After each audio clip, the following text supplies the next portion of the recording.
Hello, welcome to all. एक बार फिर से आप सभी का स्वागत करते हैं द ड्रीम वर्ल्ड अकेडमी के इस ऑनलाइन क्लास में। तो जैसे कि आप सभी लोगों की जो प्रॉब्लम थी कि सर सबसे ज़्यादा जो समस्या है वो जीके की है, तो मैं जीके के लिए जो है सॉल्यूशन लेकर के आ चुका हूँ। आपको मैं जो है यहाँ पर लगभग 2000 क्वेश्चन कराऊँगा। देखो ये 2000 क्वेश्चन क्या है, ये सिर्फ पढ़ने वाले विद्यार्थियों के लिए मैं बता रहा हूँ, क्योंकि बाकी लोग तो हमें पता है कि 1 या 2 मिनट वीडियो सुनेंगे और भाग जाएंगे, तो उनका कुछ होने वाला है नहीं, परेशान ना हो। ठीक है, मैं आपसे बताना चाहता हूँ कि मैं यहाँ पर लगभग 50 टेस्ट कराऊँगा। ठीक है, मेरा जो प्रयास है वो लगभग 50 टेस्ट कराने का है, और इसमें लगभग जो है आपके 2000 क्वेश्चन हो जाएंगे। 50 टेस्ट में लगभग आपके 2000 क्वेश्चन हो जाएंगे। ये 2000 क्वेश्चन सिर्फ टेस्ट के हैं। बाकी मैं जब यहाँ पर एक्सप्लेन करूँगा तो आपको पता चलेगा। आप आज की क्लास देख करके एक बार देखें कि कितने सारे ऐसे क्वेश्चन हैं जो आपको नहीं पता थे, वो एक्सप्लेनेशन के द्वारा क्लियर होंगे। तो कॉपी पेन लेकर के एक बार बैठ जाइए, और जो भी क्वेश्चन का मैं आंसर बताऊं तो अपने उसमें एक अलग से पेज निकालें, 2 पेज लेकर के बैठे, एक रफ कॉपी फिर कॉपी। रफ कॉपी में आप अपना स्कोर बताएंगे कि मेरा स्कोर जीके में इस वाले टेस्ट में इतना हुआ, ईमानदारी के साथ। और कमेंट सेक्शन में जैसे भी ये वीडियो आपका ख़त्म हो तो आप जो है ज़रूर बताएं। मैं जो है चेक करूँगा कि कितने बच्चों ने सीरियसली रूप से इस पूरे टेस्ट को देखा है, और एक जो है फेयर कॉपी लेकर के बैठें जिसमें आप इसकी एक्सप्लेनेशन को नोट करेंगे। ठीक है, तो चलिए शुरू करते हैं।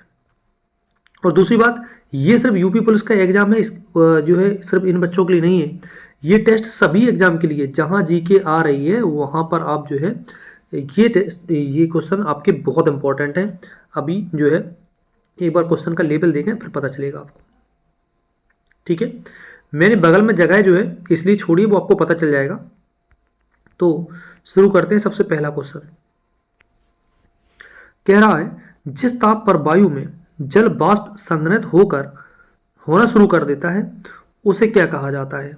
तो देखो, संघनित होकर के मतलब कि जो जल वाष्प है वो उसका क्या हो रहा है, संघनन हो रहा है, तो इसको क्या कहेंगे, ओसांक। तो सबसे पहले देखो आंसर आपको पता चल गया है, लेकिन ये चीज़ें आई कहाँ से हैं तो मैं आपको बताऊंगा। वीडियो थोड़ा लेंथी हो जाए कोई बात नहीं, आप थोड़ा स्पीड से देख लेना, लेकिन देखना जरूर। सबसे पहले क्या होता है, सॉलिड। तो एक होता है आपका लिक्विड और एक होता है गैस। तो मैं आपसे पूछूं कि सॉलिड से जो है लिक्विड बनेगा, है ना, ठोस से आपका द्रव बनेगा, तो ये प्रोसेस जो है वो क्या कहलाती है, मेल्टिंग कहलाती है। ठीक है, मेल्टिंग कहलाती है। लेकिन आप कहोगे सर लिक्विड से सॉलिड भी तो बनेगा, तो इसको हम लोग कहेंगे फ्रीजिंग। देखो मैं पूरा नाम नहीं लिख सकता हूँ क्योंकि स्क्रीन जो है छोटी है, आप जो है अपने उसमें नोट करते रहना। आप कहोगे सर सॉलिड से गैस बनती है, उसको क्या कहेंगे, इसको कहेंगे हम लोग सब्लिमिनेशन। सब्लिमिनेशन, ठीक है। और ये गैस से आप सॉलिड बनाएंगे, इसको कहेंगे आप डिपोजिशन। ठीक है, अब आप कहोगे सर कि गैस से लिक्विड भी बन सकता है, बिल्कुल बन सकता है, तो इसको हम लोग कहेंगे कंडेंसेशन। और लिक्विड से आपका जो गैस बनेगा इसको हम लोग कहेंगे इवोपरेशन। एवोपरेशन, ठीक है। तो इसका मतलब ये है कि ये इतने सारे क्वेश्चन यहाँ से बने, वहाँ से हम लोग जो है इसका आंसर निकालेंगे। अकेले टिक करने से कुछ नहीं होगा, इसलिए मैं यहाँ पर खाली जगह छोड़ करके चल रहा हूँ, जिससे मैं आपको थोड़ा बहुत समझा सकूँ। उम्मीद है आपको पहला क्वेश्चन समझ में आ गया होगा। ये पूरा चित्र अपने नोट्स में जरूर बना लेना और अच्छे से क्लियर कर लेना। मैंने इंग्लिश में बनाया, आप हिंदी में जरूर बना लेना इसको। ठीक है, चलिए अगला क्वेश्चन कह रहा है, एक प्रकाश वर्ष क्या मापता है। बहुत ज़्यादा रिपीटेड क्वेश्चन है, मैंने इसको जो है कम से कम 10-15 बार एग्जाम में रिपीट होते हुए देखा है। तो सबसे पहला क्वेश्चन ये है कि प्रकाश वर्ष जो है वो दूरी का मात्रक है, तो ऑप्शन पर क्या हो जाएगा, बी। लेकिन इतने से काम नहीं चलने वाला। सबसे पहला क्वेश्चन पूछेगा आपसे, एक प्रकाश वर्ष कितना होता है। एक प्रकाश वर्ष कितना होता है, देखो मैं शॉर्ट में लिखूंगा, आप जो है उसको नोट करते रहना, है ना।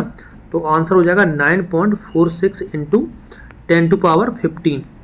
ठीक है, 15। लेकिन ये क्या है मीटर में, लेकिन जब आपसे दिखे 10⁻12 तो ये हो जाएगा आपका किलोमीटर में।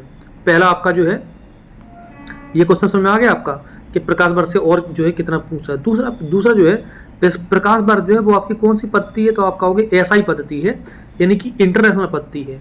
तो आपसे क्वेश्चन पूछेगा कि एसआई पद्धति भारत में कब लागू हुई थी, तो आप याद रखना 1 अप्रैल 1957। 1957 को जो है ये जो लागू हुई थी, कहाँ, भारत में।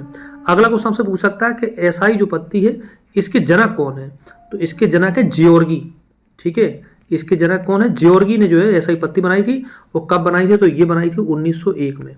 ठीक है, तो उम्मीद है कि मैंने जो है इससे बहुत सारे क्वेश्चन बनाने का प्रयास किया, और जो भी आपको नए क्वेश्चन लगे उनको नोट डाउन करते रहना। जब यहाँ से क्वेश्चन आपके एग्जाम में दिखेंगे तो आपको जो है समझ में आ जाएगा।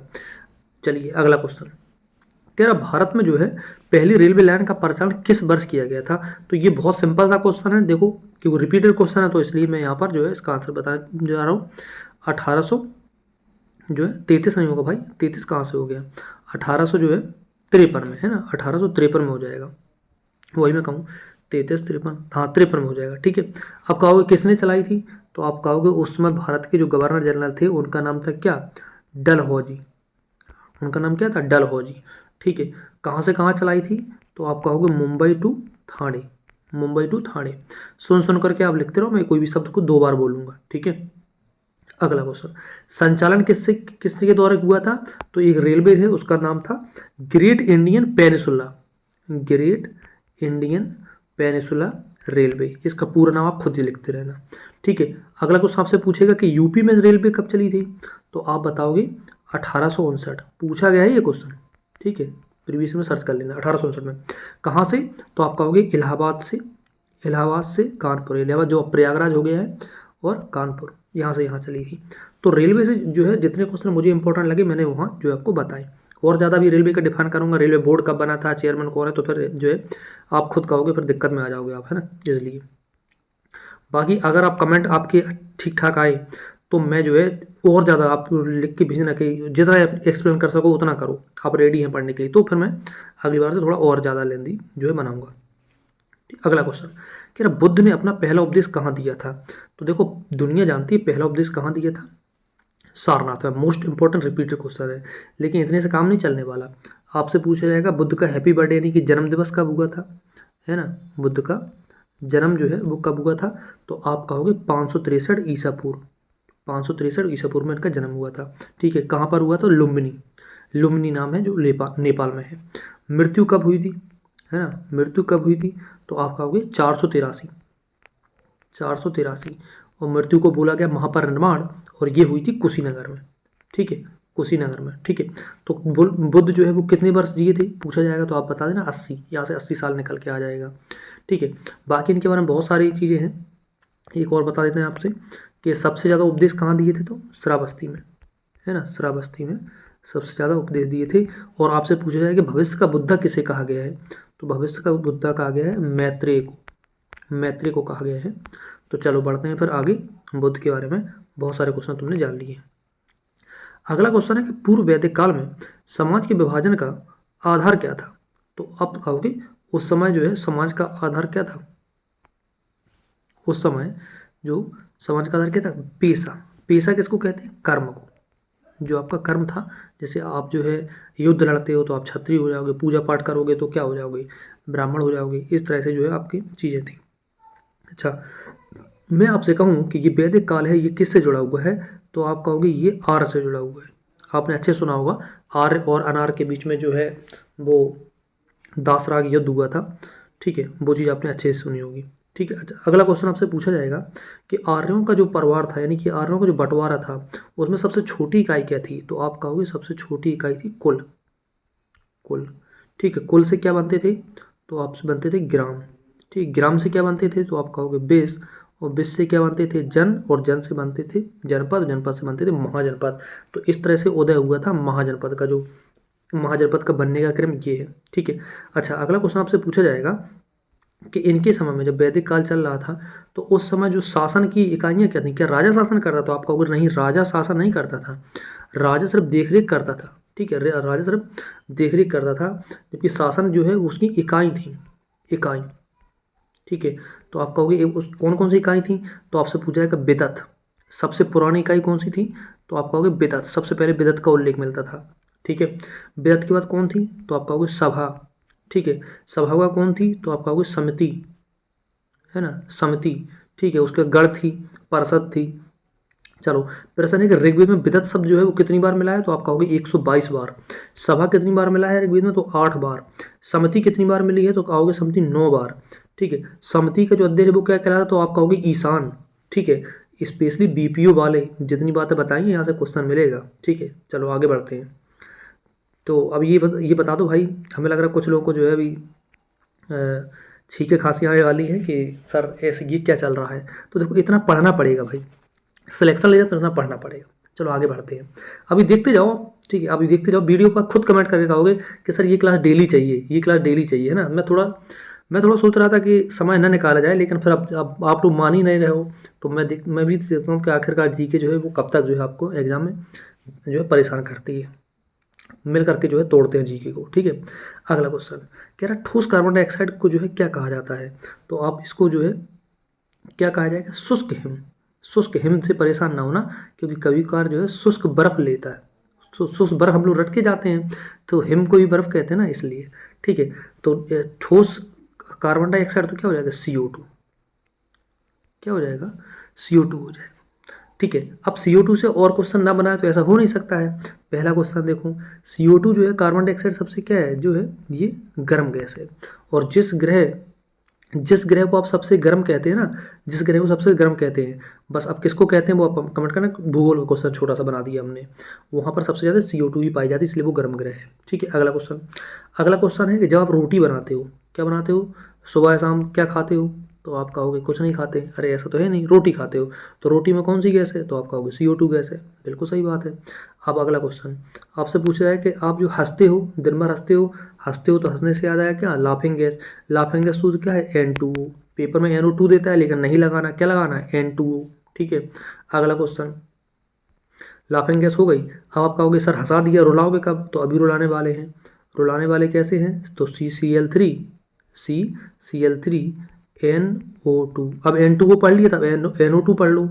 इसको हम लोग क्या कहते हैं, अश्रु गैस कहते हैं, या इसको क्लोरोपिक्रिन भी कहते हैं, ठीक है। अगला क्वेश्चन, डेली चिप्स खाते हो, नहीं खाते हो, चलो खा लेना। तो चिप्स में गैस निकलती है, वो गैस कौन सी होती है, तो N2। तो इस तरह से हमने बहुत सारे क्वेश्चन यहाँ से बनाए, ठीक है। बढ़े आगे, चलो वैसे बढ़ने का नहीं मन हो रहा, लेकिन तब भी बढ़ना पड़ेगा। चलिए अगला क्वेश्चन है, कह रहा अल्फा कण में कौन सा आवेश होता है। तो दुनिया का बच्चा जानता है कि अल्फा कण में कौन सा होता है भाई, धन आवेश होता है। किसके समान, तो आप कहोगे हीलियम के समान, ठीक है, हीलियम के समान। लेकिन द्रव्यमान इसका कितना होता है, तो आप कहोगे 4 जो है इसका द्रव्यमान होता है, ठीक है। अगला क्वेश्चन, हीलियम की खोज किसने की थी, यहीं से क्वेश्चन बनाया जाए, हीलियम की खोज किसने की थी, तो आप कहोगे पहली बार इसको देखा था लोकेयर ने, है ना। पहली बार इसको किसने देखा था, लोकेयर ने। लेकिन 1814 में एक व्यक्ति थे जिसका नाम था रैमजे, है ना, रेले रैमजे की कहानी आपने सुनी होगी। तो उन्होंने जो है इसको सबसे पहले खोजा था, देखा लोकेयर ने थे, लेकिन खोज रियल में उन्होंने दिया, ठीक है। अगला क्वेश्चन, एक और क्वेश्चन बता देते हैं। आप दिन भर पानी पीते हो, नाम क्या है उसका, H2O। तो H2O खोजा किसने था, देखो H2O खोजा किसी ने नहीं था। H2 तो अपने आप आया था, भगवान ने बनाया था, आपको पता होगा, प्रकृति जब बन रही थी, दुनिया बन रही थी। लेकिन H2O की अणु सूत्र जो H2O है, इसका सूत्र या आणविक संरचना, ये जरूर जो है हेनरी कैवेंडिश ने दी थी, हेनरी कैवेंडिश ने दी थी। जबकि ऑक्सीजन की खोज जो है, ऑक्सीजन की खोज वो तुम लोग बताओगे कमेंट में, ठीक है। आगे अगला क्वेश्चन है जल प्रदूषण। हम लोग 8वें क्वेश्चन पे ही मात्र आ पाए, कितना सारा देखो टाइम चला गया, लेकिन कोई बात नहीं, क्वेश्चन कितने सीख रहे हो ये आपको पता चल रहा होगा। जल प्रदूषण की रोकथाम और नियंत्रण अधिनियम किस वर्ष लागू किया था। मोस्ट इंपॉर्टेंट है, प्रदूषण वाली समस्या देखो आपको पता है बढ़ रही है, तो यहाँ से एग्जाम में क्वेश्चन जो है आपको डालता है कि आपको बेसिक नॉलेज है कि नहीं है जो प्रदूषण के बारे में या उनके नियम के बारे में। तो ये अधिनियम था आपका 1974 का, रट लेना। और भी अब देखो कौन कौन सा अधिनियम, अब मैं बताने वाला हूँ आपको, कौन, वायु प्रदूषण अधिनियम। ये कब आया था, तो आप कहोगे 1981 में। जो मोटरसाइकिल चलाते हो उसमें ऑयल लगता है, जब ऑयल लगता है तो वहाँ से धुआं भी निकलता है, वो धुआं होता है बहुत ज़्यादा खतरनाक, ठीक है। तो वो वायु, उससे कंट्रोल कौन करेगा, तो वायु प्रदूषण एक्ट करेगा, यानी अधिनियम करेगा। अगला क्वेश्चन, वन्य जीव संरक्षण अधिनियम। वन्य जीव संरक्षण अधिनियम, कहीं आपको हिरण दिख जाए ना, तो उसको आप पाल सकते हो, जैसे मान लो आपको पता होगा हिरन है या जो जंगली जानवर हैं, जैसे आपने सुना होगा आरिफ की एक कहानी यूट्यूब पे फेमस हुई थी, है ना, वो उससे कछुआ, क्या नाम, वो सारा से ले गए थे चिड़ियाघर वाले, है ना। तो वही वन्यजीव प्रोटेक्शन एक्ट के अगर कोई जानवर आपको घायल मिला तो उसको क्या कर सकते हो, उसको आप थोड़ा बहुत उपचार कर सकते हो, जैसे वो जानवर सही होगा आपको चिड़ियाघर को या फिर वन जो अधिनियम जो है उसके तहत आपको फॉरेस्ट विभाग में देना ही पड़ेगा आपको, ठीक है। तो ये आपका कब आया था, 1972 में, वन्य अधिनियम 1972 में। आप कहोगे वन्य संरक्षण 1972 हो गया, पर्यावरण संरक्षण इसको कौन भूलेगा, तो ये हो जाएगा 1986 में। तो इतने सारे एक्ट आपको बिल्कुल रट लेने हैं। चलिए अगला क्वेश्चन, कह रहा अकबर के दरबार के प्रमुख चित्रकार कौन थे? तो ये प्रमुख चित्रकार थे कौन से? तो एक व्यक्ति है दसवंत और दूसरे यहाँ पे दिए नहीं गए हैं, तो मैं यहाँ बता देता हूँ बसावन। दसवंत और बसावन जो है ये प्रमुख जो है चित्रकार थे। ठीक है, अगला क्वेश्चन, अकबर का जन्म कब हुआ था? आप कहोगे बहुत इंपॉर्टेंट, कई बार पूछा है।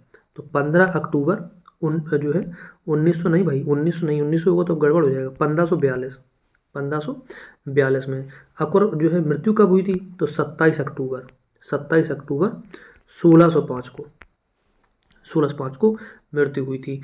जो 1900 जन्म जो हुआ था वो हुआ था आपका उमरकोट पाकिस्तान में, और मृत्यु हुई थी आपकी फतेहपुर सीकरी में, जहाँ पे इन्होंने बुलंद दरवाजा बनाया था। ठीक है, अब ऐसे एक क्वेश्चन मैंने आपको जो है ऑफलाइन में बच्चों को पढ़ाया था कि अकबर जो है वो नक्काड़ा बजाने का शौकीन था। एसएससी देखो कभी कभी उल्टे सीधे क्वेश्चन पूछ लेता है, या कोई एग्जाम हो जब एग्जामिनर का दिमाग खराब होता है तो वैसे ही क्वेश्चन मुझे बताओ अकबर क्या बजाते थे। ठीक है, तो ये नक्काड़ा बजाने का शौकीन था, बिना पढ़ा लिखा शासक था, यानी कि कह सकते हो पढ़ा लिखा नहीं था ये। और इसने बहुत सारी प्रथाएं समाप्त की, दास प्रथा, जजिया कर। तो वो आपसे ईयर पूछेगा, इसलिए जब भी अकबर को पढ़ो तो अकबर को नहीं पढ़ना है, उनके साल पढ़ने हैं, क्योंकि बच्चों को जो है कुछ नहीं। चलो आगे बढ़ते हैं। अगला क्वेश्चन कह रहा है कि लॉर्ड कर्जन द्वारा बंगाल को 2 भागों में विभाजित करने का आदेश कब दिया गया? तो यहाँ से हमें लॉर्ड कर्जन से ये नहीं बताना कभी, तो दुनिया जानती है, ये तो दुनिया जानती है कि कब हुआ, 1905। लेकिन एग्जाम में इसकी डेट पूछ ली गई, तो आधे लोगों को देखो, है ना, आधे लोगों को जो है बत्ती को लोगी सर डेट, पूरी डेट नहीं याद करनी है, कहाँ करनी है, तो वहीं एग्जाम आपको जो है घुमा देगा। पूरी डेट याद कर लो भाई मेरे, 20 जुलाई, क्योंकि अब वो सब जमाना गया कि जब 1905 से काम चल जाता था, तो 20 जुलाई 1905 ये डेट आपको याद करनी, बस इसलिए ये क्वेश्चन यहाँ रखा गया है। अच्छा, लॉर्ड कर्जन का एक क्वेश्चन जो है, जो आपको बताना चाह रहा हूँ कि ये क्वेश्चन जो है कई बार पूछा गया, ये कई बार नहीं पूछा लेकिन आगे पूछा जाएगा, क्योंकि अब एकदम कठिन बनने लगा है। पूछा जाएगा एक बार जो है कर्जन ने क्या करा था, शिमला में एक सम्मेलन रखा था। तो पूछा जाएगा कि शिमला में शिक्षा के लिए इन कर्जन ने जो वो सम्मेलन कब रखा था? तो आप कहोगे 1901 में रखा था। ठीक है, और वो ये सम्मेलन किसके लिए था? तो आप कहोगे शिक्षा के लिए था। जब शिक्षा के लिए था, सम्मेलन हो गया, तो आप कहोगे कि सम्मेलन जब होने के बाद कुछ ना कुछ होता है तो क्या होगा? 1902 में इन्होंने क्या कहा कि एक विश्वविद्यालय आयोग बना लो, विश्वविद्यालय क्या बना लो, आयोग बना लो। जब आयोग बन जाएगा सब लोग उसमें मीटिंग करेंगे, मीटिंग करने के बाद आप कहोगे कुछ परिणाम निकालेगा। क्या निकलेगा? परिणाम ये निकलेगा कि 1904 में बनेगा भारतीय विश्वविद्यालय अधिनियम। तो स्टोरी समझ में आई कि नहीं आई? कर्जन की स्टोरी समझ में आ गई होगी कि शिमला से जो है 1901 में इन्होंने क्या किया, मीटिंग की, 2 में इन्होंने विश्वविद्यालय आयोग बनाया, और 1904 में भारतीय विश्वविद्यालय अधिनियम बन गया। तो उम्मीद है कि अभी तक की कहानी आपको समझ में आ गई होगी। ठीक है, बस वीडियो आपका ज़्यादा लेंथी नहीं लगेगा, क्योंकि जब बड़े वीडियो होते हैं तो वो बच्चे देखते नहीं हैं, और जब देखते नहीं तो फिर जो है लगता है कि जो है किसको हम पढ़ा रहे हैं। ठीक है, चलो अगला क्वेश्चन, क्वेश्चन है कि क्वेश्चन है कि बीडी सावरकर द्वारा 1904 में संगठित क्रांतिकारियों का गुप्त समुदाय किस नाम से जाना जाता था? तो बिल्कुल आसान है कि 1904 में अब बीडी सावरकर समझ में आ गया, तो ये है अभिनव भारत, अभिनव भारत के नाम से। लेकिन अब यहाँ से काम नहीं चलेगा, अब मैं आपको यहाँ से सबसे पहले कुछ ना कुछ बताने वाला हूँ। आपको याद करना है व्यायाम मंडल, क्या व्यायाम मंडल, तो व्यायाम मंडल किसने बनाया था? तो आप कहोगे चापेकर बंधु ने, चापेकर बंधु ने। ठीक है, मैं यहाँ पर बोलूँगा, आपको लिखना है, क्योंकि मैं कॉपी पेन लेकर के उम्मीद है बैठे हुए आप। ठीक है, मित्र मेला, मित्र मेला ये सावरकर बंधु ने बनाया था, सावरकर बंधु ने बनाया था। ठीक है, अनुशीलन समिति, अनुशीलन समिति ये किसने बनाई थी? आप कहोगे सतीश चंद्र ने बनाया था, सतीश चंद्र ने बनाया था। ठीक है, आप कहोगे स्वदेश बंधव समिति, स्वदेश बंधव समिति किसने बनाई थी? तो अश्विनी कुमार दत्त ने बनाई थी। ठीक है, उसके बाद HSRA ये दोनों पता ही होंगे, है ना, सचिंदा संडयाल और ये चंद्रशेखर आजाद वाली। इंडियन होम रूल आपको पता होगा, श्यामजी कृष्ण वर्मा ने बनाई थी, है ना। इंडियन इंडिपेंडेंस लीग पता होगी, तारकनाथ दास ने बनाई थी। और गदर पार्टी जो है सेंस फ्रिको जो है वहाँ बनाई थी अमेरिका में, जो लाल हरदयाल ने। ठीक है, चलो तो कुल मिला के इतनी बातें समझ में आ गई कि नहीं आ गई? ठीक है, आगे बढ़ते हैं। कह रहा है मकर संक्रांति का त्यौहार प्रतिवर्ष निम्नलिखित में किस महीने में मनाया जाता है। तो दुनिया जानती है अभी भी जस्ट मना हुआ है ना, सबके यहाँ मना है। तो कब मनाए थे, ये जनवरी। लेकिन यहाँ से जो क्वेश्चन ये बनेगा कि मकर संक्रांति को पंजाब में क्या कहा जाता है, तो आप कहोगे लोहरी कहा जाता है पंजाब में, ठीक है। बिहार और झारखंड में इसको क्या कहते हैं, तो आप कहते हैं संक्रांति कहते हैं, है ना, संक्रांति, ठीक है। आंध्र प्रदेश में इसको क्या कहते हैं, तो भोगी एंड संक्रांति, भोगी एंड संक्रांति, ठीक है। राजस्थान में इसको काइट फ्लाइंग फेस्टिवल कहते हैं, तमिलनाडु में इसको पोंगल कहते हैं, ठीक है। इस तरह से जो आपको बहुत सारे क्वेश्चन आपको देखने समझने पड़ेंगे तो आपको लगेगा। और हमारे यूपी में इसको कहते हैं खिचड़ी, खिचड़ी अच्छा नाम है। चलो आगे बढ़ते हैं। अगला क्वेश्चन कह रहा है लाइकेन की जो है किस प्रकार के संबंध का उदाहरण है। तो देखो बहुत अच्छा क्वेश्चन है, अगर आपने बायोलॉजी को डेप्थ में पढ़ा होगा या पर्यावरण को बहुत डेप्थ में पढ़ा होगा तो आपको पता होगा। देखो लाइकेन में क्या होता है, लाइकेन जो है वो किसका होता है, कवक और शैवाल का बना होता है, कवक और शैवाल का बना होगा। तो इसमें क्या होता है कि कवक और शैवाल एक दूसरे को, कुछ समय बाद ऐसा सुना आपने कि कवक शैवाल को खा जाएगा तो लाइकेन अपने आप मर जाएगा, या शैवाल कवक को खाएगा तो मर जाएगा, नहीं, ये एक दूसरे को कभी नुकसान नहीं पहुंचाते। नहीं पहुंचाते तो क्या परभक्षी होंगे, नहीं होंगे। क्या असह्य महसूस कर रहे हैं, नहीं होंगे। क्या सहभोजता भोजन दे रहे हैं, नहीं। तो आप कहोगे सहोपकारता, यानी कि एक दूसरे पे उपकार कर रहे हैं, जिसको आप कहोगे म्यूचुअलिज्म, है ना, म्यूचुअल जिसको एक कहते हैं, म्यूचुअल शब्द जो है उससे, क्योंकि एक दूसरे को ये नुकसान नहीं पहुंचा रहे भाई, है ना, बड़े अच्छे जाने, अब बड़े अच्छे से रह रहे हैं, कह रहे कि एक काम करते हैं भाई, तुम हमारे ऊपर उपकार करो, हम तुम्हारे ऊपर करते हैं। इस तरह से हमेशा ये बने रहेंगे, कभी ये मरेंगे नहीं। अब एक दूसरे को भोजन देने लगेंगे तो तुम जान ही रहे हो, जैसे आपको पता होगा कि भैंस के उसमें किलवी रहती है, वो क्या बोलते, किलनी बोलते, तो वो उसका खून पीती है, तो वो क्या हो जाएगा, तो वो जो है एक दूसरे को भोजन दे रहा है ना, ये समझे आप। अच्छा सहभोजता कब होगा, जब एक दूसरे को दोनों भोजन देने लग जाए, ठीक है। तो अब ये बात समझ में आ गई आपको, तो ये हो जाएगा आपका सहोपकारता म्यूचुअल। अब आप कहोगे सर लाइकेन से सिर्फ एक ही क्वेश्चन बनेगा, नहीं, लाइकेन से बनने वाले हैं बहुत सारे क्वेश्चन। सबसे पहले पूछा जाएगा कि कवक और शैवाल के बीच की कड़ी कौन है, तो आप कहोगे लाइकेन, ठीक है। अगला क्वेश्चन लिटमस पेपर किससे बनता है, आप कहोगे लाइकेन से। कौन सा लाइकेन, रोसेला नाम का लाइकेन से बनता है, ठीक है। सूचना किसकी देते हैं, आप कहोगे प्रदूषण की, यानी पॉल्यूशन की, और स्पेशली कौन से, तो आप कहोगे एयर पॉल्यूशन, वायु प्रदूषण की देता है। तो और वायु प्रदूषण में कौन से की, तो सबसे ज़्यादा SO2 की जो है सूचना देता है ये आपकी, ठीक है। इस तरह से आपको जो है लाइकेन का जो है समझ में आ गया होगा। चलो आगे बढ़ते हैं। अब देखो ट्रेन यहाँ से निकलती है, आवाज़ आए तो दिक्कत नहीं, आपको जो है पढ़ने पे ध्यान देना है। आवाज़ तो जो है आपको पता ही होगा कि जो है शोर होता रहता है। निम्नलिखित में से कौन से सूक्ष्म जीव के कारण प्लेग होता है, तो बहुत अच्छा क्वेश्चन है। प्लेग होता किससे है, तो आप कहोगे जीवाणु से। तो जीवाणु को क्या नाम पूछा जाएगा, बिल्कुल पूछा जाएगा। तो पैसेनिया पेस्टिस, पैसेनिया पेस्टिस जो है ये आपका जीवाणु का नाम है। पूछा कि ये कहाँ रहते हैं, तो आप कहोगे चूहों में। आपने सुना होगा जब जो कोरोना आया था, सबसे जो है गाँव में कहा जाता था ना कि चूहों से प्लेग फैल रहा है, बचो, ठीक है। पूछा जाएगा कि जीवाणु की खोज किसने की थी, तो आपको पता है सबसे पहले देखा किसने था, है ना, दो क्वेश्चन है ना। तो आप कहोगे 1676 में आपको देखा किसने था, तो आप कहोगे एंटी वॉन ल्यूवेनहॉक ने देखा था, ठीक है। फिर प्रूफ किसने दिया था, तो आप कहोगे 1857 में लुई पास्चर ने, ठीक है। चलो आगे बढ़ते हैं। अगला क्वेश्चन है कि दिलवाड़ा के जैन मंदिर जो है वो है कहाँ पर, तो है आपका, जो आप जान ही गए होगी, राजस्थान नाम में जगह है, माउंट आबू में अरावली पर्वत पे है। लेकिन यहाँ से क्वेश्चन जो है ख़त्म नहीं होता है, क्वेश्चन यहाँ से ये है कि बनवाया किसने था, तो आप कहोगे सोलंकी वंश। सोलंकी वंश में एक व्यक्ति था, यानी एक राजा था, जिसका नाम था भीम फर्स्ट, भीम फर्स्ट। और इसका मंत्री था बिमल शाह। इसका मंत्री कौन था, बिमल शाह, उसने जो है इसको बनवाया था। तो बनवाने वाला भी क्वेश्चन आपसे पूछ सकता है। चलिए अगला क्वेश्चन, कि भारतीय प्रतिभूति और विनिमय बोर्ड की स्थापना, देखो कितना अच्छा नाम है, कितना खतरनाक नाम है। आप कहोगे ये क्या हो गया, तो ये कुछ भी नहीं, ये कुछ भी नहीं है, इसको हम लोग कहते हैं सेबी। सेबी समझ रहे हो, तो कभी कभार ऐसे हिंदी दे देगा, आप गड़बड़ हो जाएगा। तो अब सेबी से आपको याद आया होगा कि इसका जो है स्थापना किस वर्ष हुई, तो आप कहोगे 1992 में। 92 का एक अधिनियम आया था, यानी कि एक एक्ट आया था उसी के तहत 12 अप्रैल को, यानी 12 अप्रैल 1992 को इसकी स्थापना की थी। और वर्तमान में इसके जो अध्यक्ष आपसे पूछ ले जाएंगे तो माधवीपुरी बुच इसकी जो है अध्यक्ष हैं। और ये एक वैधानिक निकाय है ना, ये एक वैधानिक निकाय, ये भी याद रखें आप। अगला क्वेश्चन, विश्व में जूट के उत्पादन में भारत का स्थान क्या है? देखो याद रखोगे, हमेशा एग्जाम में वही क्वेश्चन पूछा जिसमें इंडिया जो है अच्छा परफॉर्मेंस कर रहा हो। ठीक है, अच्छा परफॉर्मेंस कर रहा हो।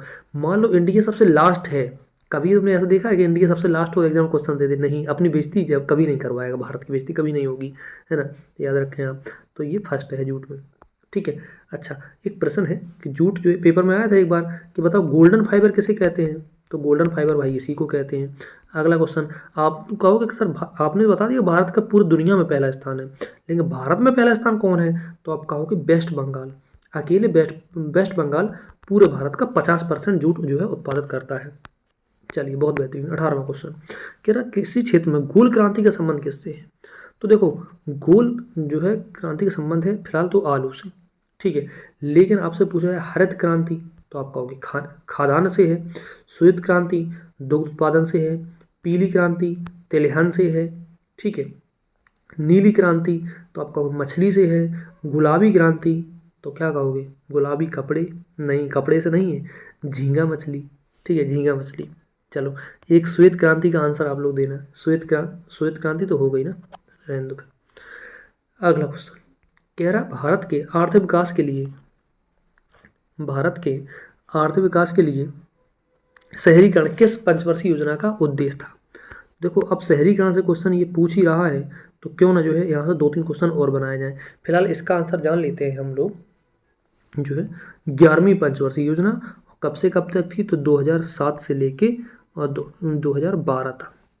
ठीक है, और यहाँ पर एक क्वेश्चन और बना रहे थे क्योंकि देखो जब लोग शहर में जाएंगे तो वो क्या होंगे? शिक्षा। तो इस पंचवर्षीय योजना में भी शिक्षा पे थोड़ा ध्यान दिया गया। इनकी एक टैगलाइन भी थी, अनिवार्य प्रारंभिक शिक्षा। अनिवार्य प्रारंभिक शिक्षा, ये इनकी टैगलाइन थी। ठीक है, अब एक बात देख समझो, जब भी पंचवर्षीय योजना आई है इतिहास गवाह है कि ये किसी न किसी जो है कह सकते हो महान व्यक्ति जो होते हैं या रिसर्चर करते हैं वो ये पंचवर्षीय योजना बनाते थे। तो पूछा जाएगा पहली पंचवर्षीय योजना का मॉडल क्या? देखो पहली दूसरी बता रहा हूँ क्योंकि आप जानते हो पुलिस का पेपर या छोटा मोटा पेपर हो तो पहली दूसरी पूछ लेता है और लड़का उसमें भी खेल जाता है। तो पहली पंचवर्षीय योजना का जो मॉडल था वो था हैरोल्ड डोमर मॉडल। ठीक है, और दूसरी क्या था? तो पीसी महालोवेस मॉडल। ठीक है, चलिए अगला क्वेश्चन 20वां क्वेश्चन है, कंगारू इस देश का जो है राष्ट्रीय प्रतीक है, सब लोग जानते हैं, दुनिया जानती है। ये आंसर क्या हो जाएगा? ऑस्ट्रेलिया। लेकिन ऑस्ट्रेलिया से एक छोटा सा क्वेश्चन जो बताने वाला हूँ, कहेगा ऑस्ट्रेलिया का एकमात्र द्वीप राज्य कौन सा है? ऑस्ट्रेलिया का एकमात्र द्वीप राज्य जो है कौन सा? तो आपको आंसर बताना तस्मानिया।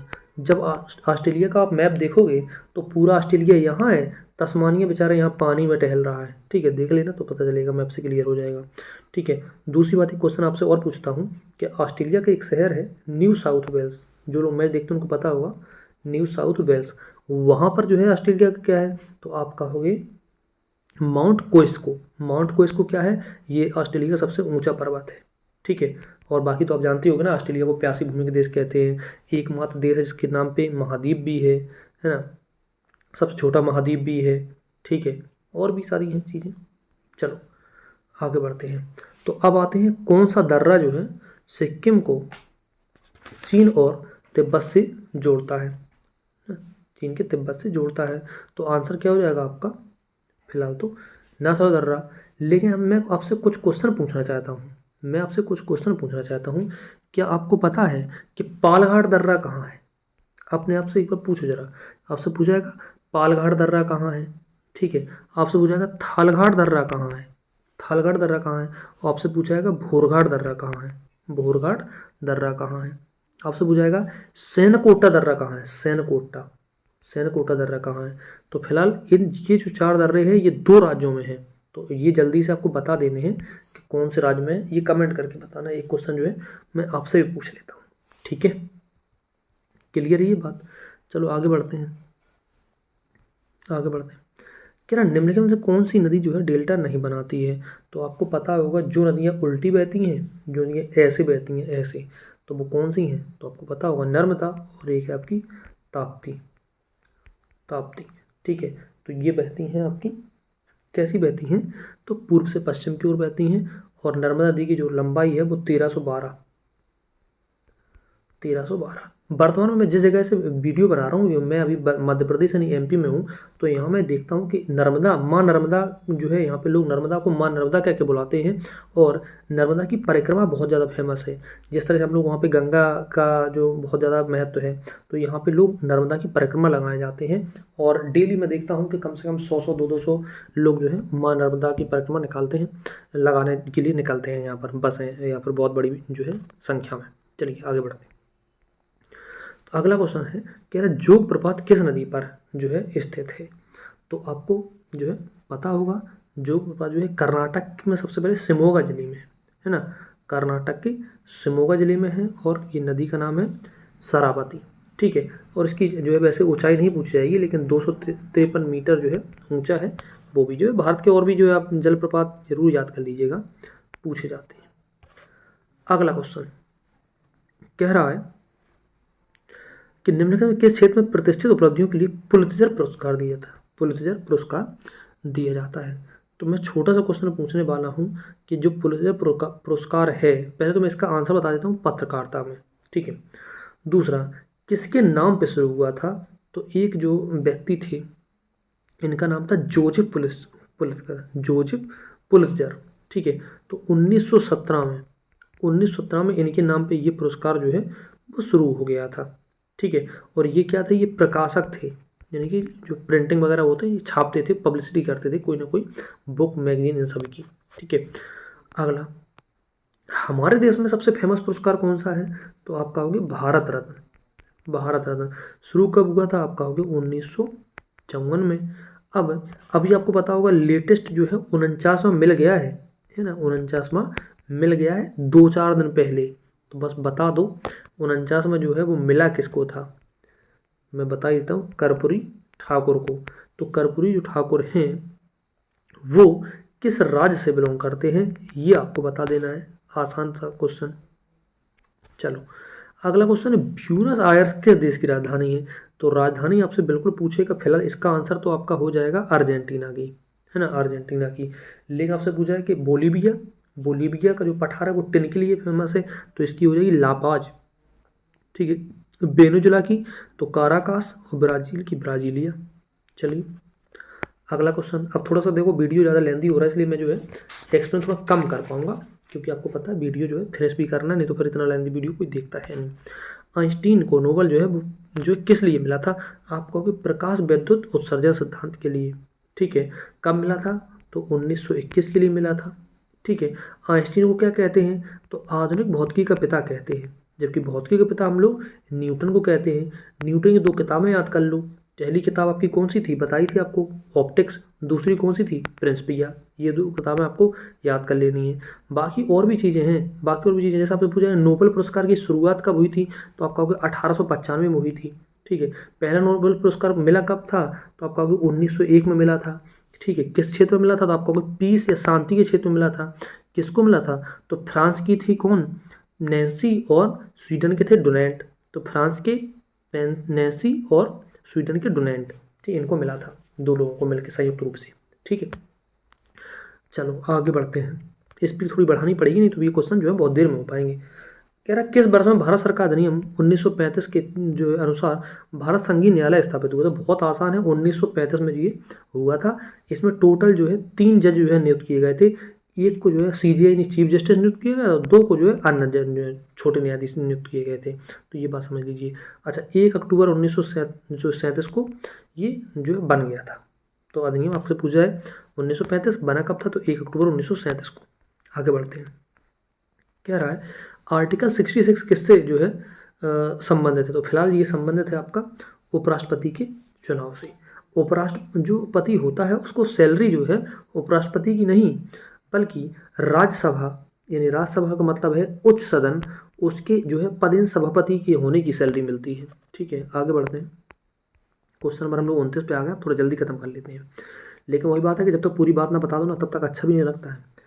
ठीक है, अगला क्वेश्चन है, कह रहा भारतीय संविधान के अनुच्छेद 19 में कितने प्रकार के प्रावधान स्वतंत्रता प्रावधान है। तो आपको बहुत आंसर सरल है, 6 प्रकार की स्वतंत्रता है। कौन कौन सी? तो देखो चलो सुनो। जैसे मैं आपसे कहूँ कि आप कहीं बाहर जाते हो, स्कूल जाते हो, मान लो स्कूल जाए, कॉलेज गए, तो आपसे कहो कि सबसे पहले कौन सी स्वतंत्रता? आपको सर हमें बोलने दोगे पहले, वो स्वतंत्रता में चाहिए, क्योंकि हम क्वेश्चन कैसे पूछेंगे जब बोलने नहीं दोगे। जब बोलोगे तो क्या होगा, सब लोग जो तुम्हारी बात सुनेंगे, तो वो क्या होगा, पंचौड़ा लगाएंगे, नहीं सम्मेलन लगाएंगे। ठीक है, तो ठीक है, जब सम्मेलन लगाएंगे तो आपका क्या बन जाएगा, एक संघ बन जाएगा। संघ बन जाएगा तो कहोगे अच्छा चलो घूमने चलते हैं, जैसा पता है स्कूल का टूर उड़ जाता है। अब घूमने किससे जाओगे? तो आप कहोगे बस से जाएंगे। और जब बस से जाओगे तो वहाँ आपको लगेगा अच्छा, तो आपका करने लगो व्यापार। तो 1 2 3 4 5 6 होगी स्वतंत्रता। पहली बोलने की स्वतंत्रता, यानी वाक यानी अभिव्यक्ति की स्वतंत्रता। दूसरा शांति प्रिय बिना अस्त्र शस्त्र के सम्मेलन करने की स्वतंत्रता। ठीक है, संघ बनाने की स्वतंत्रता, घूमने की स्वतंत्रता, कहीं पे भी घूम सकते हो, लेकिन लेकिन ट्राइबल्स एरिया को छोड़ करके, ऐसा नहीं कोई जनजाति को परेशान करने लगो। आप कहो सर मैं आर्टिकल पढ़ के आया हूँ, मैं तो कहीं पे भी घूमूंगा, पता चले वहाँ जनजाति रह रही है, आप उनको परेशान कर रहे हो, ठीक है, दिक्कत आ जाएगी। फिर कहीं पे बस, मतलब कि वो वाली बस नहीं, कहीं पे निवास स्थान बनाने की स्वतंत्रता। ठीक है, लेकिन फिलहाल वही कि जो ट्राइबल्स एरिया को छोड़ करके, और कहीं पे भी आप रोजी रोटी व्यापार चला सकते हो। ठीक है, 6 प्रकार की स्वतंत्रता हो गई, खत्म कर हो गई, आगे बढ़ते हैं। तीसरा, निम्नलिखित में से कौन सा स्मारक उत्तर प्रदेश में स्थित यूनेस्को द्वारा प्रशंसित विश्व धरोहर का स्थल है? तो बहुत आसान है, बहुत आसान है। फिलहाल इसमें तो हमें दिख रहा है ताजमहल। पूछा जाएगा, यहाँ से बात नहीं बनेगी, पूछा जाएगा ताजमहल को कब हमने जो है यूनेस्को में शामिल किया गया था? तो आप कहोगे 1983। जिस वर्ष कपिल देव ने जीता था वर्ल्ड कप, उसी जो है वर्ष हमने इसको कर लिया था शामिल। ठीक है, अब ताजमहल के बहुत सारे क्वेश्चन मैंने आपको याद कराए हैं। पत्थर मकराने से आया था आपका, ताजमहल पीला हो रहा है अम्ल वर्षा के कारण, क्योंकि वहाँ पे पता है मथुरा में ऑयल रिफाइनरी बनी हुई है। SO2 NO2 से अम्ल वर्षा होती है। सबसे ज़्यादा अम्ल वर्षा नॉर्वे की राजधानी ओस्लो में होती है। यूनेस्को की स्थापना हुई थी 1945 में, यानी 16 नवंबर 1945 में, जबकि यूनेस्को का हेडक्वार्टर पेरिस में है। अब मैं ज़्यादा डिटेल लिख नहीं पा रहा हूँ, क्योंकि पता है वीडियो जो बहुत लेंदी हो जाएगा, बहुत ज़्यादा, और फिर जो है तुम लोग देखोगे नहीं। क्वेश्चन नंबर 31 पे आते हैं। क्या कथक घराना उस नृत्य आध्यात्मिक पहलू पर जो अधिक ध्यान देता है? देखो यहाँ पे आपको क्या लग रहा है कि सबसे ज़्यादा अध्यात्म जो है इसमें कौन से नगर में होता होगा? तो आप कहोगे सर बनारस में, हमें लगता है वहाँ पे ज़्यादा अध्यात्म होता है, वहाँ पे ज़्यादा मंदिर मस्जिद हैं, है ना। क्वेश्चन आया था कि विश्वनाथ मंदिर कहाँ है? तो आप कहोगे कहाँ, वाराणसी में है, तो वहीं पर जो है अध्यात्म हो रहा है।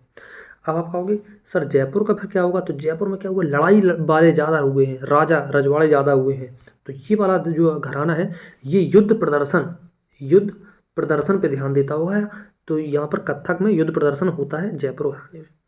लखनऊ में क्या है, संस्कृति दिखाते हैं लखनऊ के लोग। बरेली में ज़्यादा कुछ है नहीं, इसलिए आगे। बरेली को सुरमा उरमा नगरी कहते हैं, यूपी की, स्पेशल में पढ़ेंगे। उर्दू शायरी में फिराक गोरखपुरी के नाम जो है कौन प्रसिद्ध है? तो आंसर है रघुपति सहाय। ठीक है, 32 हो गया। 33, कौन से स्थान पर कुंभ मेला नहीं लगता है?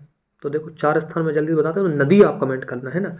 MP में उज्जैन हो गया, इलाहाबाद UP, और उत्तराखंड में हरिद्वार, और महाराष्ट्र में नासिक। बचा कौन सा? तो वाराणसी में कुंभ नहीं लगता है। ठीक है, ये नदी है, इनके किनारे चारों नदी टाइप करना है एक बार जरा नाम लिख के। अगला क्वेश्चन, उत्तर प्रदेश पुलिस के औद्योगिक ध्वज में 2 रंग होते हैं। ठीक है, एक लाल और एक क्या हो जाएगा आपका, नीला। ठीक है, आपको पता भी होगा, जो लोग पुलिस में भर्ती, तुम लोग पुलिस में भर्ती हो जाओगे तो अपनी गाड़ी पे ऐसे बनवा लोगे, ऐसी पट्टी बनवा लोगे ऊपर। पूछा, लेकिन यहाँ से बात नहीं बनेगी। पूछा ये जाएगा कि ये झंडा जो है कब दिया था और किसने दिया था? पुलिस की तैयारी कर रहे हो, डीपली क्वेश्चन है थोड़ा सा। तो आपको बता दूं कि ये जो झंडा है यूपी पुलिस का ये दिया था 23 नवंबर 1952 को। 23 नवंबर 1952 को किसने दिया था? तो पंडित जवाहरलाल नेहरू जी ने दिया था। ठीक है, अच्छा, तो ये बात आपको समझ में आ गई। लेकिन आप कहोगे सर 1952 में कुछ क्या और कुछ फेमस है? बिल्कुल है। 1952 में हुआ था जो है सामुदायिक विकास कार्यक्रम। 1952 में ये चला था, बहुत इंपॉर्टेंट है, बहुत ही ज़्यादा इंपॉर्टेंट। ठीक है, आप कहोगे सर वो जब सामुदायिक विकास कार्यक्रम जब चल रहा था तो इसका प्रचार प्रसार के लिए क्या किया गया? तो आप कहोगे बिल्कुल 1953 में एक जो है राष्ट्रीय प्रसार सेवा बनाई गई। क्या बनाई गई 1953 में? राष्ट्रीय प्रसार सेवा। ठीक है, और ये जो है राष्ट्रीय प्रसार सेवा साथ में अमेरिका का एक फोर्ड फाउंडेशन मिलकर इसकी जो है मदद कर रहा था और प्रचार प्रसार कर रहा था। ठीक है, एक क्वेश्चन और बता देते हैं, बीपी वाले स्टूडेंट अगर इसको देखेंगे तो, कि 1947 से लेकर के 1952 यहाँ तक चले थे पहले चुनाव, तो यहाँ पर पूछा जाएगा पंचायतों की संख्या कितनी थी, तो ये थी 8,492। ये ठीक है, अभी बीपीओ वालों के लिए ये सब डेटा है। दूसरी जब आई थी, दूसरी कब 53 से 60, तो यहाँ पंचायतें हो जाएंगी 85। बाकी सब याद करवा देंगे, परेशान ना हो। 35 क्वेश्चन कह रहा यूपी के निम्नलिखित जिलों में से किसकी सीमा नेपाल के साथ लगती है, तो फिलहाल इसका आंसर क्या हो जाएगा, महाराजगंज, है ना, गोरखपुर बलिया ये सब नहीं है। अब लेकिन एक क्वेश्चन है कि यूपी से टोटल कितने जो स्टेट लगते हैं, तो आप कहोगे सर अगर मैं आपसे कहूँ कि स्टेट यानी राज्य लगते हैं 8 और एक केंद्र शासित प्रदेश लेगा जिसको आप लोग यूटी कहेंगे, तो कुल पूछेगा कि राज्य और केंद्र शासित प्रदेश दोनों सहित बता दो, तो 9 आंसर देना है। ठीक है, अकेले राज्य पूछे तो ये, यूटी पूछे ये, और एकमात्र विदेशी सीमा लगती है जो लगती है नेपाल से। अब आप कहोगे कि सर याद कैसे करें कि मान लो किससे कितनी सीमा लगती है, बहुत आसान है, बहुत आसान है। उत्तर प्रदेश का मानचित्र लेकर के जरा देख बैठना, तो सबसे ऊपर आ रहा है हिमाचल प्रदेश, ऊपर आ रहा है कितना, हिमाचल प्रदेश। फिर आपका आएगा उत्तराखंड, क्या आएगा उत्तराखंड। फिर आएगा आपका क्या, नेपाल। फिर आएगा आपका क्या, बिहार। फिर आएगा आपका झारखंड। फिर आएगा आपका छत्तीसगढ़। फिर आएगा आपका मध्य प्रदेश। फिर आएगा आपका राजस्थान। फिर आएगा आपका दिल्ली और उसके बाद आपका आएगा हरियाणा। तो मैंने सब बना दिए, ऐसे आपको बना लेने हैं। अब याद कैसे करने हैं, तो हिमाचल प्रदेश में मात्र एक राज्य लगता है, ठीक है, कौन सा लगता है वो मैप में पढ़ लेना, चलो कोई बात नहीं, सहारनपुर लगता है, ठीक है भाई। अच्छा, उत्तराखंड से कितने, 7। नेपाल से कितने, 7। बिहार से कितने, 7। ठीक है, झारखंड से कितना, 1। छत्तीसगढ़ कितना, 1। एमपी से कितने, 11। राजस्थान से कितने, 2। दिल्ली से कितने, 2। हरियाणा से कितने, 6। रट लेना भाई, ऐसे ही रटा जाता है, ऐसे ही रटा जाता है ना। अब जो आपको नहीं याद हो तो बताना एक बार, बहुत अच्छे से रटवा देंगे, कभी नहीं भूलोगे भाई, कभी नहीं भूलोगे। ठीक है, अगला क्वेश्चन है, हाल ही में जारी एक रिपोर्ट के अनुसार दुनिया का सबसे महंगा शहर कौन सा है, तो आपका ये हो जाएगा आपका कौन सा, सिंगापुर। तो सबसे महंगा शहर कौन सा है, सिंगापुर। और इसके साथ एक शहर और था, ज्यूरिक स्विट्जरलैंड का, वो भी जो है दोनों को साथ में महंगा शहर डिसाइड किया। तो करंट का क्वेश्चन आ गया है। 37 क्वेश्चन पूछ रहा है, दिसंबर 2023 में चर्चा में रहा HT-11067 क्या है, तो आप कहोगे ये नया खोजा गया सौरमंडल है। इसको जो है किसने खोजा, तो आप कहोगे नासा ने। कुछ खास बात है कि ये पृथ्वी से लगभग 100 प्रकाश वर्ष दूरी पर है और सूर्य से लगभग 20% छोटा है। ठीक है, चलो आगे बढ़ते हैं। और आज का लास्ट क्वेश्चन पूछा जाएगा कि दिसंबर 2023 में किस देश ने ग्रीन क्रेडिट पहल जो है लॉन्च की है, तो आपको पता होगा कि ये ग्रीन क्रेडिट पहल जो है ये मोदी जी ने लॉन्च की थी, मोदी जी ने। तो सीधी बात है किसने की होगी, तो आप कहोगे भारत ने। किसके लिए, तो आप कहोगे ग्रीन क्रेडिट कमाने के लिए। पर्यावरण वालों को अच्छे से पता होगा ग्रीन क्रेडिट क्या होता है, नहीं पता है तो फिर पर पर्यावरण भी जो है कभी ना कभी पढ़ा देंगे। अच्छा, ये घटना कहाँ हुई थी, तो ये घटना हुई थी COP28 में। COP28 हुआ कहाँ था, आप कहोगे यूएई में हुआ था, जबकि COP29 कहाँ होने वाला 2024 वाला, तो आप कहोगे अजरबैजान में होने वाला है। तो बहुत मेहनत लगी इस वीडियो बनाने में। अगर आपको ऐसा कंटेंट चाहिए पढ़ करके, अगर आपको मज़ा आ गया होगा तो फिर कमेंट करके अपनी प्रतिक्रिया जरूर दें। प्रतिक्रिया आएगी तो ही अगला वीडियो आएगा, अदरवाइज फालतू में चिल्लाने का शौक हमें भी नहीं है। Thank you.